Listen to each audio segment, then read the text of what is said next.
the first thing that I need to do is just say to you, and it's not a thing that you can switch on, but it's to say to you, think less air pressure, less work, less effort. Before you go for the big notes as well, actually think of letting go. So instead of taking a breath to prepare, which is what we would do if we go, stop right, we have to go, stop, and just let it come out as easy as you can. Actually try not to breathe. You will not die. You will not run out of air. We all breathe and speak every day, and yet we put this real focus on it when we sing that is actually something we don't need to worry about. We don't need to give it any more attention than we do if we're speaking. Stop right there! I gotta know right now. Before we go any further, do you love me? Will you love me forever? Do you need me? Will you never leave me? Will you make me so happy for the rest of my life? Will you take me away, or will you make me a wife? Or do you love me? Woo! Amazing. I'm sending an applause in the group because I know that they all are. Super. It's such a, when you're running around trying to do that as well, it's such a tricky little song. And your growls are sounding really good. Right, which sounds so weird. It's like the sound that is a safe growl. You can't growl from here. So it's got to be in there. And an exercise that I would use to find that is the Wicked Witch, where you're putting your sound in here into the nose. Again, if you're all unmuted and you try that one for me, it's meh. So it's that kind of sound where you're trying to just use this as a microphone. Really pushing the sound forward in here. So it's not anywhere else that's working, and it should feel really light and really free.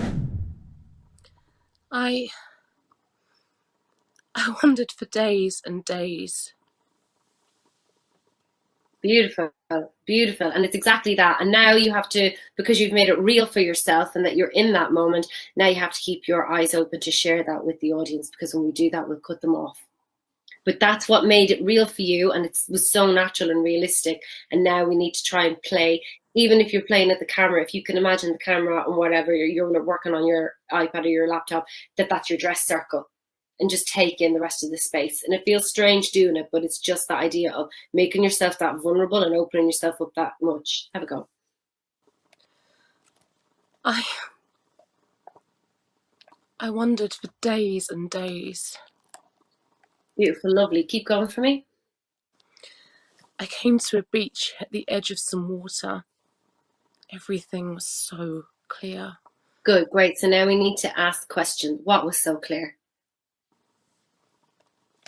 And I don't know, we've got to figure it out. So I'm going to throw that out to the rest of the room. Anybody else? What was so clear? Yes? She knew, she was coming to the realization that she knew exactly what she wanted.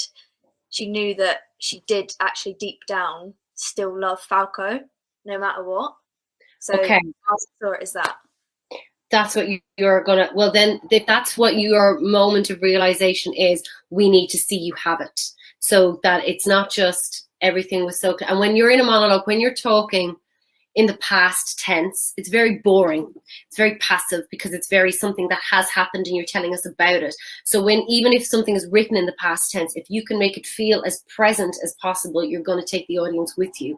So I always try and find the moments and as if they're occurring, and the realizations as if they're happening, even though I'm speaking in the past tense. So even though I go, everything was so clear, it's not an information, it's that I'm giving you. It's happening as I'm saying it, like I'm having this aha moment. Wow. And you have it on the line, even though you're speaking in the past tense.